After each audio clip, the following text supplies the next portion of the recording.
Okay. Hey, welcome to the Rec Show podcast, and I get to hang out with a buddy of mine. We worked together about 25 years ago on a radio station somewhere in America. I don't even remember where it was. I think it was in California. Yeah. And then JD Chandler went on to worldwide fame as a voice maybe you heard on K-Love or Air One, and it's always a pleasure to catch up with my friend, JD Chandler. And it's so amazing it's been that long. I know. That we've known each other. Yeah, I mean, we were Northern California radio. We were all over the place. We were. Definitely. Both of us. And of course, I've always enjoyed your work. You're a great talent. You're authentic when you're on the air. You're going to make me blush. And, you really are. And you know how to tell a story. And so, I mean, I think that's a great thing. And I hear a rumor, and it's just a rumor, that you're maybe on the radio somewhere again. Is that right? It's interesting, this thing. It used to be radio. Always, you look for a radio station. Yes. And you sent your tape, and you got a million of them I sent out. Yeah. Right. Can I have that money back? And they're still out there, aren't they? Probably. Yeah. No, it was. Now it's an online thing. Right. That 70s channel, and somebody else I know is on that 70s channel. What? Who? It's amazing when you go to Live 365, which is a free app. Free app, yeah, Live 365. And you can listen to it anytime. Right. So Katie and I are doing a morning show. Right. I listen to it every morning. Well, thank you. Yeah, you guys are sounding great. I listen to this guy in the evening. Okay. Who rocks and rolls. I don't know. By the name of Rex. Yeah. Anyway. Yeah. It's me. So JD and I have kind of hooked up again virtually on a radio station, which I think we're both having a lot of fun. You guys sound like you're having fun. We're having too much fun, really. It's really. You know, when you had the boss, right, and you had the sales department, and you had all of this stuff, it just complicates things, and it makes it not as much fun. Yeah, we've all been there. We've all been there. Really? Have you been there? Too many times. Yes, too many times. I know those stations. But the great thing about this station, another radio buddy of ours has put together, he's had it going for a long time, I think like close to 20 years. Yeah, 18, is that he really wants the station to be a fun station, you to come in and have fun. And he has a whole air staff of great talent that are on there. JD in the morning, I do some night stuff, and then some other jocks through the day that are just as good. And it's just a pleasure to be doing it, having some fun. And like I said, you guys are sounding great in the morning. Really enjoying listening thanks. to you. It's a lot of fun. It's radio the way it used to be. Right. Way back. Yeah, exactly. And I mean, you got to go way back. Exactly. So. But you do a lot of other things as well. And yes, I know you're involved in some causes. So what's going on with JD? Okay, so I'd like to introduce a friend of mine, old friend of mine. I used to MC at Spirit West Coast, which is a big, huge Christian music festival. Just thousands of people would go to this in Monterey and also down in San Diego area, in Del Mar. And they were just massive events, kind of Christian Woodstocks, if you will. Right. And I met this guy who's a very interesting guy. His name is Jeff Hilliard. All right, come on up, Jeff. Jeff, if you can kind of come and join us. Oh my! You guys have both been fired more than I can. Yeah. Don't mention fired again. I'll just. You guys have been fired. I'll have PTSD. I mean, I really all do. Wow. JD, I didn't know. Yeah, we've been fired by some of the best and the worst. Yeah, exactly. You've seen the Howard Stern movie. I won't say anymore. That's not reality, though. No, I'm so glad it's not like that. You know? Reminds me of never being a radio guy. You know, that's just not the right thing to do. Right. I don't know what we were thinking, but no, I don't either. Well, this guy, besides being Jeff Hilliard, is the Monkey Commando, who would take the stage and shoot these monkeys off of. Actually, you let me shoot it too. Oh yeah. Which was a whole lot of fun. I mean, firing these things. Here's the gun. Let me. Oh, okay. You got to see the gun. We got a monkey gun too. So here's anybody want a monkey? Here's the Fire right right Look at this thing. We'll lay this right out here. I think that's probably. Is that okay? Everybody can see that? Yeah. Right. Can everybody see that? Okay, we got a good angle on it. Good. So sit up there and. This is the monkey cannon. How the about monkey that? gun. That's it. The monkey gun. So tell me how this works and how did this come about? Anyway? Oh, this is the good part of the story. So you know, in 2006, I think it was, my CPA came to me and said, "Listen, you need to go spend some capital money in your company because Wow. you're making too much money and you're going to pay the IRS. Right, yeah, give it away. It's a Yeah. tough problem to have. So I started thinking, I do a lot of Christian concerts with folks. I need a T-shirt cannon. Oh, yeah. And so I ordered this $7,000 T-shirt cannon Wow. that we call Goliath, by the way. And It's a Gatling gun is what it is. Yeah, this will shoot a tennis ball 1,000 feet. No way. Yeah. No way. Oh yeah, this thing's got Just a lot of not at horsepower. me, okay? Not at me. Can we take this out to the parking lot and give it a try? I'd yeah. love to do that. Yeah, it sounds like So fun. when I get this thing, a friend of mine comes up to me in his pickup truck, and he's got a stack of these stuffed monkeys in it. And he said, wow. "Hey, listen, forget the T-shirts. Let's try to stuff a monkey in there." And I look at this monkey, I'm going, it's a little big around. We did take a broom handle, and we stuffed a monkey in this thing. And I walked outside my office door, and there's this empty parking lot with a hippie freak on a cell phone. And he's 100 feet away. He's looking the other direction. Oh, no. And he's talking on his phone. I said, "Watch this." And I launched this monkey right over his head, lands in front of him, and the poor dude starts freaking out. He freaked looking up, out. and he's going, he's telling the guy on his flip phone, "You know what? A monkey just fell out of the sky." Nothing. This is a true story. I not believe making it. this I up. believe it. Yeah. And so I man, see, this is how I think. I said, "Hey, Larry, give me another monkey," and he did. And I shot a second one over there, and the guy said, "I'm out of here." And he backed his way into his office and didn't come back out and left the monkey in the parking lot. And I Well, said, some people just don't like monkeying. I guess. We were monkeying around.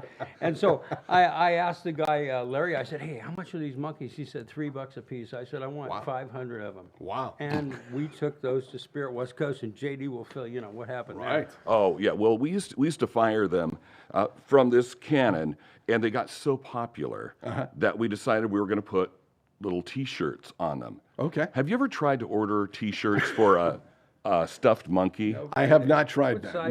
Not even It's interesting. thought about it. I That's actually heard the conversation going on from our people at K-Love, and this conversation was, "Yeah, I'm looking for T-shirts for stuffed monkeys," and they said, "No, this isn't a joke. No, this isn't." Of course, you're not gonna. All right, who is this?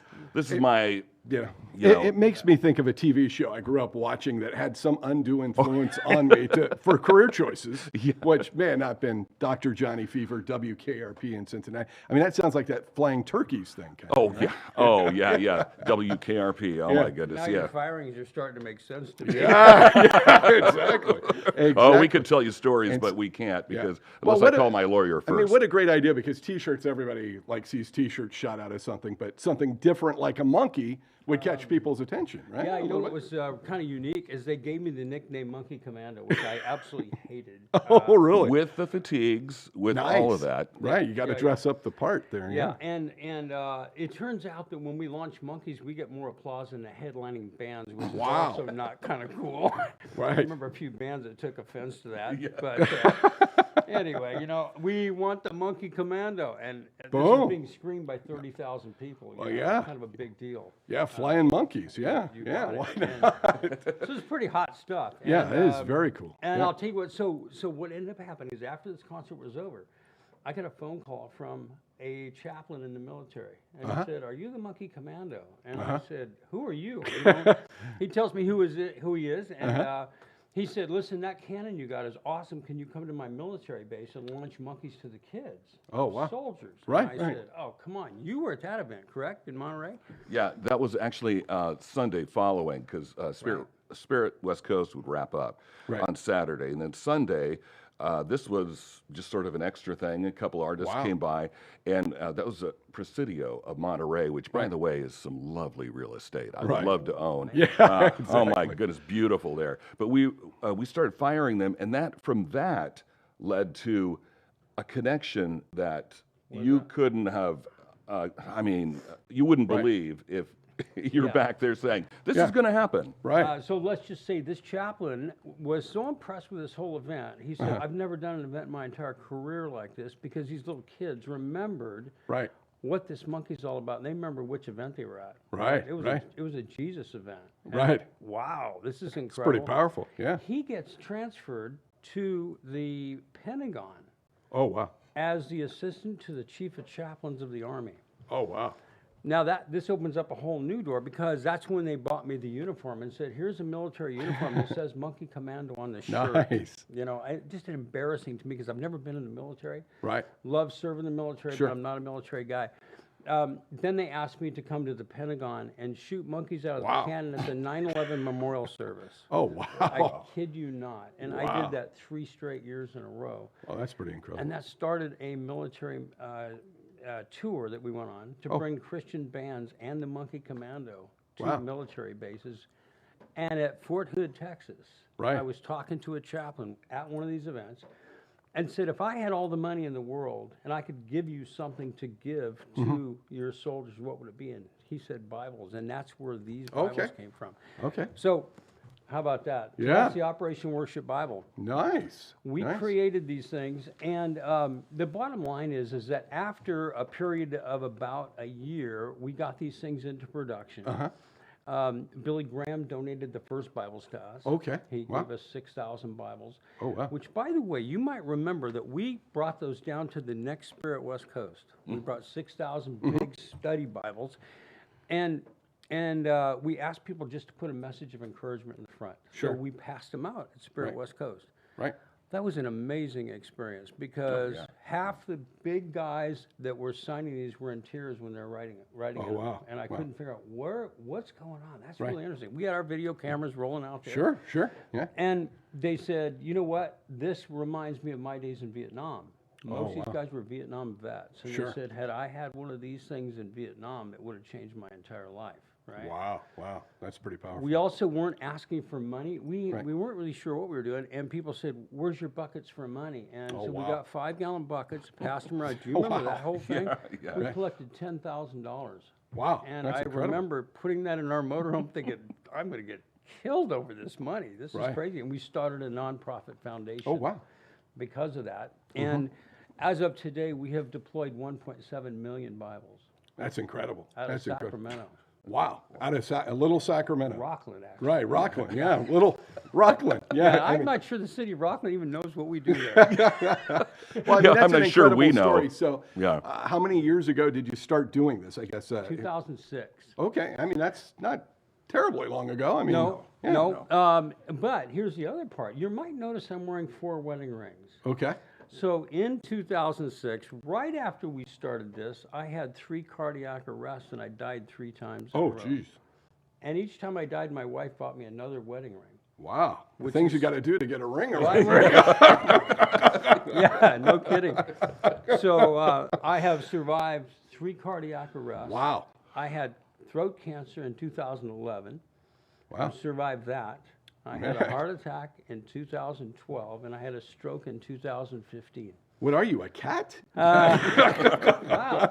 And I'm in pretty doggone good health now. Yeah, I mean, I wouldn't guess that by looking at you as we just met, right before the podcast. And, if somebody said, hey, does that guy look like he ever had one heart attack? I Right. wouldn't have guessed that. So, I mean, that's incredible. And when we started this, we figured, if we get 25,000 Bibles out there, Right. it'll be awesome. Right. That's a lot of And people we're to at reach. Yeah. 1.7 million right now. Wow, and that's still- amazing. Still going. That's We amazing. printed 70,000 a month ago. Right. What can people do if they would like to help out with the cause? If they would like to, make a donation or JD, donate this their is your time? department, man. This is where you shine. Well, no, I don't. I hardly ever shine. But I will say that it's really easy. It's $6 roughly is what it takes to get a Bible in a service member's hands. Okay. So if you do the math, which Right. I'm not really good at because I was in radio. Right. You're a DJ. Yeah, You're not a we don't do math, mathematician. Yeah. but this is kind of simple. Okay. You can do 1 Bible, $6. If you want to donate, you could do 10 Bibles, that's $60. Sure. Maybe you want to do 100 Bibles. Right. Well, easy math, $600. Right. So and you just go to the Operation Worship website. And what is that website? And that website is, it's operationworship.com. Easy enough. Doesn't get Easy any enough. easier than Yeah, that. And yeah. and there's options for donating if you would like to, and put one of these in the hands of a service member. Maybe you have a son or a daughter who's in the military, or husband, wife, Sure. whatever it may be. Family And- member. Yeah, and you could do it like in their name. Right. That'd be Well, really my, cool. My son was in the Air Force, and obviously, I mean, being in the military right now, I can't even imagine what those guys and girls are going through with the insecurity that we're kind of facing as a country, as a global unit, whatever term you want to use. And so, I mean, this book is a good thing to have, right? Oh, A yeah, good thing to have right absolutely. at your And side. it's so interesting. Your son was in the Air Force. So was my son. Oh, wow. See, I was in the Army. Yeah, I knew that military you- police right. during the Vietnam era. Okay. And so I told him, I said, okay, I was in the Army. He said, go in the Air Force. Right, right, And so- right. and so yeah, he that's what we did. told my son, and his grandfather was career Air Force. My dad was in Korea during the Vietnam era, and I have an uncle that was a POW in Vietnam. So I grew up in kind of a military Wow. type of family, Yeah. and knowing the challenge, I didn't go due to a health situation I had and still have, but I would have went. I would have served just because that's the kind of family I was a part of, and that was a pretty normal thing. But just think about what this book can do for that family member that's in the military right now. And it's crazy, and the foreword was written by Will Graham, Oh, Billy wow. Graham's grandson. Oh, wow. And he talks about Billy going to the Korean War and handing Bibles out back in those days, which is Right. really fascinating. Right. Because the Bible hasn't changed. It's the same book Yeah, way yeah. back then. Yeah. And so, yes, and there's also a couple of pages in the front where you can write a message to somebody, Okay, which great. is kind Yeah. of cool. So if you Yeah, decide to you your wanna do that. military member, hey, son, I love you, and Yes. and God bless and peace. And I always my philosophy of life and everything is about, if you're giving a valuable tool like this, what you guys are doing, or radio like JD and I have done for years, it's really our responsibility to reach people in a positive way and Yeah, try you're right. to motivate people, and especially in the way things are right now. And so I think this is very valuable. Something to think about when we first did this at Fort Hood, Texas. I was stunned by how many of the guys picked it up. Now, you can't hand somebody a Bible legally in the military Right. anymore. They right? have to kind of pick it up But you themselves. put them on a pallet and somebody Right. wants to grab one. Right. What percentage of soldiers getting on to go to the Middle East grabbed a Bible? How many of them? I would say 80%. It was 99%. I'm not surprised by that. Wow. at Right, all. and Yeah. you got a 70-pound pack. Right. And here's a pound, another pound, right? Right, You want to right. make room for this, and they all said, "You betcha." Yeah. So that was a real surprise to me. Doesn't matter what you believe. You look at this, and you're heading onto a plane to head to the Middle East. Right. You're going to grab one. Yeah, and I mean, in the military, I mean, you're busy working and doing your job, but there's a lot of free time where you're thinking about a lot of things and wondering, about your mission, wondering about your life mission, and to have this book, as you face those challenges. We got to remember, most of the people that are in the military go in very young, right? They go in very young. They're kids. Yeah, maybe they grew up in the church. Maybe they didn't grow up in a church or a religious background. But this book is a great introduction, right? It's to read the words yourself and to grab something. I always say, I don't care what your religious background is. Everybody can get something out of this book. Yeah. Oh, One way or another, get something out of this. There's a new piece of technology coming out that I just told JD about a couple of days ago. It's a mind blower. Our publisher has just come out with a new patented process with a cell phone and our Operation Worship Bible. Oh, wow. I've never heard of this concept until a couple of days ago. Listen to this. You're in the Marines. You've got one of our Operation Worship Marine Bibles. Sure. You got it opened up to a page, whatever page Right, it is. right. You open this app up, called the Filament app. You open it up, take a picture of that page, and it will come up with all the Marine commentary for that page. Oh, wow. Go Wow. think about that one. Well, that's incredible. I don't even know how my toaster works. Yeah, So- exactly. Which is why you've been Exactly. fired so many times. So if we could just give the basic information again of how folks can get a hold of you if they want to get involved in making sure that a military member has this book in their hands, or the availability to get it in their hands. You betcha. It's operationworship.com. Okay. I'll even give you my cell phone number. So anyone wants to Okay. call me directly. It's Sure. 916-205-2200, and I will personally Can you answer repeat that phone. again? Yeah, 916-205-2200. And I'm Jeff Hilliard. Okay. And I'll answer your call personally. You Okay. betcha. Okay. I think this is great. We all want to support our military, and this is a great way to support the military right now. Very difficult times for all of us, whatever we're doing. So help out if you can. And the website, one more time. Operationworship.com. All right. Thanks so much for joining us on the Rec Show podcast. Thank you. Great. Awesome. Yes, thank you, man. If I can do anything to help